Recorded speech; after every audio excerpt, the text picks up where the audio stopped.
원주입니다. 현재 전국에는 작은 도서관이 6천 개 넘게 만들어져 있습니다. 대형 도서관이 없는 지역에 문화 접근성을 높이겠다는 취지로 들어선 건데요. 하지만 이름만 도서관이지 제 역할을 못하는 곳이 허다합니다. 그 실태를 임서영 기자가 취재했습니다. 주민자치센터에 설치된 작은 도서관입니다. 책장은 곳곳이 텅 비어 있습니다. 누렇게 빛이 바랜 책도 눈에 띕니다. 보통 10년이면 새 책으로 바꾸는데 이 책은 20년이 훨씬 넘었습니다. 지난해 대출 실적은 300건, 하루 한 권도 안 된다는 얘기입니다. 인터넷에 작은 도서관으로 등록된 또 다른 도서관. 홈페이지를 보고 인근 작은 도서관에 찾아왔지만 운영 시간 중임에도 이렇게 문은 잠겨 있습니다. 지난해 말 기준 전국에 있는 작은 도서관은 6,400여 곳. 시군 하나에 평균 27개씩 들어선 셈입니다. 이 가운데 1년 동안 도서 대출 실적이 단 한 건도 없는 곳이 21%에 달합니다. 같은 기간 새 책을 한 권도 안 산 곳도 12%에 이릅니다.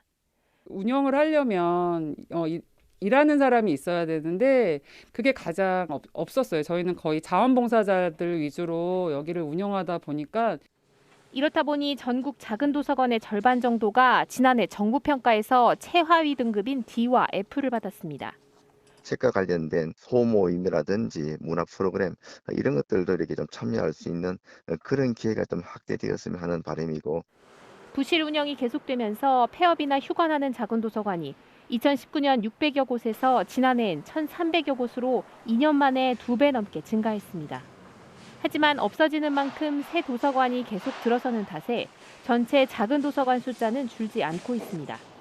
KBS 뉴스 임서영입니다.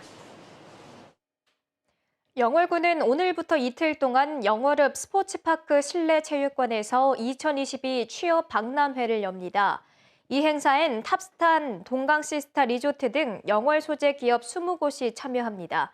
기업들은 이 자리에서 현장 면접 등을 통해 직원 48명을 신규 채용할 계획입니다. 또 박람회장에선 취업 전략 교육과 적성 검사 행사도 마련됩니다. 평창구는 오늘 군청에서 사회적 협동조합이자 야구단인 평창 반다비스 야구단과 연고지 사용 협약을 맺었습니다. 이에 따라 반다비스는 연고지를 평창으로 등록하고 평창 야구장을 홈구장으로 쓰게 됩니다.